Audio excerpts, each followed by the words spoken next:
But anyway, so today, what we're looking at today is the Cedar Lane Natural Foods Garden Vegetable Enchiladas. It's marketed as gluten-free. As you can see, it says low-fat and gluten-free. There are on the nutrition label. On the nutrition label, I'm going to mute my speaker there. On the nutrition label, it says it has 140 calories and 140 calories, and there's 2 servings per package. So I guess you're supposed to eat 1 enchilada in this frozen meal and feed the other to someone else. Now, to be fair with this one, I actually cooked this 10 minutes till noon, and then it's been sitting on my desk since then. So you're supposed to cook it for 5 minutes in the microwave, let it sit for 2, and then enjoy. And we're going to peel back the paper here, and I'll show you what I got. It's still warm, so hopefully it's not like completely and totally disgusting. Also, the other thing is I want to mention that at the end of this, after we try this food out and as I finish eating my lunch, I want to talk a little bit about dermatitis say that 5 times fast. Herpetiformis. Dermatitis herpetiformis and psoriasis. I'm actually going to write a really big thing about this at some point because it's something that really bothers me a lot. And I want to get clarity for myself, and I want to get clarity for you all. But we're going to talk about that for a little bit at the end of this. Probably going to end at about 1/4 till. I want to try and keep these to 30 minutes. As I've said in past ones, I'd like to get to where this is a regular, like every Monday, Tuesday, or Monday, Wednesday, Friday, or every Tuesday, Thursday at lunch. I spend this time with you, and we try and figure these things out together and try new stuff. So anyway, so again, that's the product. Here is what it looks like when it came out of the microwave.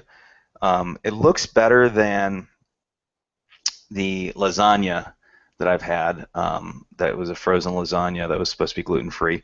I am seeing like a lot of oil. What is that? Water on the top of it. We're going to pour that oily water off the top of that. And now let's give this a go. I've had some of their other products. Their chili relleno is really, really awesome. So that's what came out on my fork. As you can see, it's moderately attractive, I guess. Look kind of like milk curd you scraped off a bottle of rotten milk, but with gooey stuff underneath of it. But anyways, that's what it looks like.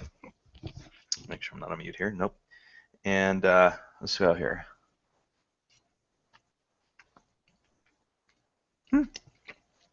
It's actually got a little bit of a kick. It's kind of tasty. It tastes more like a the Italian shells, the manicotti. It's got kind of a mouthfeel of manicotti rather than like an enchilada that you would expect to be a little crispier. But I did make it in the microwave, and it has been sitting on my desk now for 10 minutes. So that might be it. It does kind of stick in the container, which is kind of gross. Like you're kind of prying this out, but again, that might be because I let it sit too long. There's another bite. It's all right. I mean, it kind of looks like lasagna. Kind of got a mouthfeel of manicotti, but it's got a good flavor. I got to give it props to y'all for having a decent flavor. And at how many calories I say it is? At 140 calories, so 280 calories. A 300-calorie lunch, I guess, isn't too bad. It's better than my last review of the bruschetta pizza, which I ate the whole dang thing in one sitting, which was, what did I say it was? It was something like 2,000 calories, or it was like 1,200 calories I ate in one sitting because I ate the whole dang pizza at one sitting. But yeah, I mean, I'd buy this again. This is better than most, and I will, before I write this up on my blog, I will try it fresh. Like I'll go get another one. They have these at Kroger's. They're not particularly cheap from what I remember. I think they were $5 or $6 a pop. But I will give it another go. And by the way, hello to the 3 people who are watching. I see that on the other screen that there's 3 people watching at the moment. Drop me feedback, by the way. I would love to know what you think about these. Well, not just about these, but I'd love to have all 3 of y'all give me feedback. Like, was this useful? Were you interested in this product? What you would change? Topics that you would want to hear about, and I'll go digging through it. But something I wanted to talk about briefly as I finish eating. So now that we're about 10 minutes in, let me grab another bite here. Yeah, I mean, look, it doesn't look awesome, but it doesn't look horrible. I've seen worse looking stuff. So anyway, so while we are finishing our lunch here,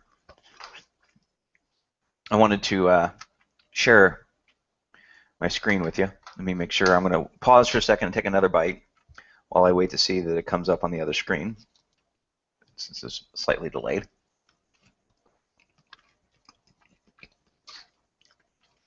Oh, another thing is, if there's someone particularly you'd like me to interview, like, who are the industry people that you'd like to have listen to for a little while? You should be seeing my browser window now. This is our Facebook page. Please, please, please come out and like us. Other events, things like that will be posted here. I will continue to do product reviews, and after you do that, please, please, please come out to our website, which is not that. It's this. Come out to our website. If you haven't been there before, there'll be a pop-up that asks you to subscribe. Please subscribe. And as we develop an advertising base, please take advantage of our offers and advertisers that we have on the site. You'll see here that Lunch with Ray is one category. We have products and resources, et cetera, et cetera. It's going to grow. If you've got content you'd like to share, let me know. And if there's content you want to see, let me know. So that's our site. Please sign up for our mailing list. It'll pop up and give you the opportunity. So now I wanted to talk briefly about this psoriasis thing. So, like, I keep seeing interesting incidents of commercials on CNN. So if you're my age and you're watching TV during lunch or the evenings and you flip on CNN, you're guaranteed to see 2 commercials. One, which is actually dying off because of recent class action suits, is low testosterone commercials, or 2, actually there's 3, or 2, COPD, or 3, psoriasis. So I'm guessing what that's saying is CNN's demographic is a bunch of aging men who are insecure with their manhood, who have smoked part of their life, so they have COPD, and that have rusty, crusty skin that bugs them a lot. So anyways, I just find it kind of interesting when you start watching advertising mixes. But one of the things that's been concerning me is I've been seeing more and more and more things about psoriasis. And I just recently saw one that was for doublewhammy.com. And if you go to doublewhammy.com, it comes to the psoriatic arthritis.info.com site, and you get to take a survey. It's actually for some drug, and I don't know which drug it's for. I'm not going to dig down through it right now. But the big idea behind the double whammy is your skin is crusty, nasty, and rusty, and you have joint pain because you think you have arthritis. Well, I don't know how many of you all have listened to my story or know much about me personally, but my exhibition, I have non-celiacs, and I really try not to say I have or I suffer from is more appropriate than I am. I am not a non-celiacs. I have non-celiacs. Because it's so pervasive in your life, it's very easy to start identifying yourself with that. But anyway, so I'm going to flip this over to me for a second so I can actually see you while I'm talking, and then we'll go back to screen share in a moment. So I have non-celiacs gluten sensitivity. What that means is I have an allergy, an intolerance, a sensitivity to gluten, but I don't have the genetic markers for celiacs, and I don't. And part of celiacs, of course, is the degradation that it does to your GI tract through repeated exposure. Arguably, I don't have that. So like I don't test for the celiac gene, and I don't have degradation of my GI tract. More importantly, on top of that, I don't have GI issues. GI issues are not my thing. The way my sensitivity exhibits itself is through nasty, nasty, nasty, gross, crusty, yellow, oozy things on my thighs and my arms, my ears. Actually, I just came off of a really bad reaction because I glutened myself horribly, apparently, somehow. But my ears get swollen and crusty and ooze yellow. I get plaques on my shoulders and on my thighs, and they get nasty and ooze. And when it was at its worst, I actually suffered from what seemed to be joint pain. So my knees were killing me. I'd wake up in the morning and I thought I had plantar fasciitis so bad that like I could barely step onto the floor in the morning and it was excruciating until I'd walked for about 5 minutes. So if you think about that, and when I cut out gluten, thanks to my wonderful wife, when I cut out gluten within like a week, the joint pain gone. Joint pain was gone, like gone. Now the rash took about 4 to 6 weeks, and that's what I find is that in order for me to get the joint pain, I have to hit a really high peak in exposure levels. But when I stop exposing myself to it, the swelling, which joint pain is caused by swelling, right? The swelling goes down, the joint pain goes away, almost not immediately, but within a week or so. But then the histological response to the gluten exposure that on my skin takes about 4 weeks to 6 weeks to completely go away. And then, like my ears are still a little rusty, crusty. I still got a really bad plaque on my thigh. And actually, let's see if we can get that up there. So you probably can't see it that well, but you see right there, I have a nice plaque going on right there, which is actually starting to dry out. So when you think about it, though, like you see all these psoriasis commercials about like, oh, you're cirrhotic and you have arthritis. Guess what? I kind of thought I had psoriasis, and I kind of thought I was getting arthritis, and cut out the gluten, and poof, it all went away. So, anyways, I see this really bad trend. Like, I really wonder if drug companies are targeting more and more drugs at these symptoms and dropping your immune system. And because I think a lot of these drugs, the way they work is they whack your immune system. They're dropping your immune system in order to make these autoimmune responses that are causing joint swelling and skin rashes to go away. Well, it's not getting rid of the thing that's either damaging your body or causing the autoimmune response in the first place. So moral of the story: before you start taking things that make you like have to wear masks around your kids, consider your diet. Like, really think about what it is that you're eating. And I'm not saying that if you have really bad psoriasis that you shouldn't like go to the doctor, listen to your physician. Don't listen to Ray, because if you die on my watch, it's not my fault. But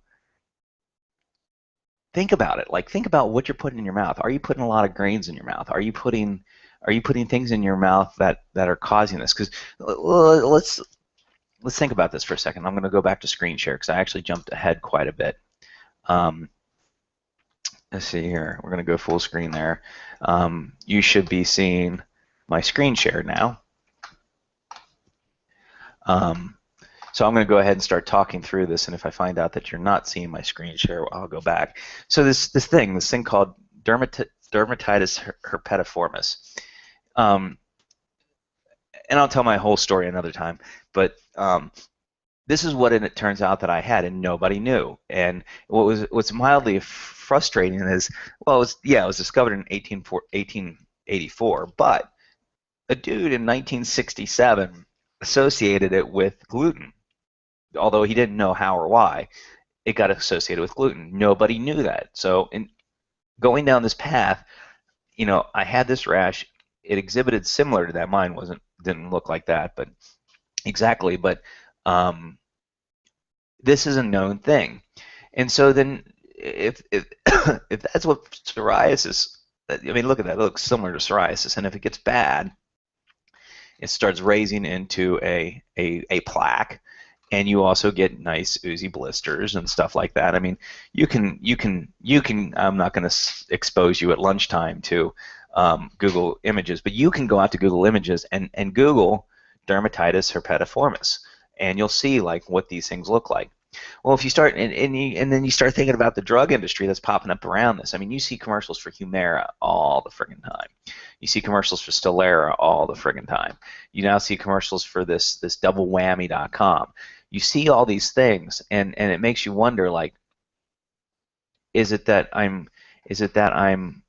suffering from a disease, or am I suffering from something that I'm putting in myself that my body doesn't like? Just saying. So anyways, what I'd like from you all, as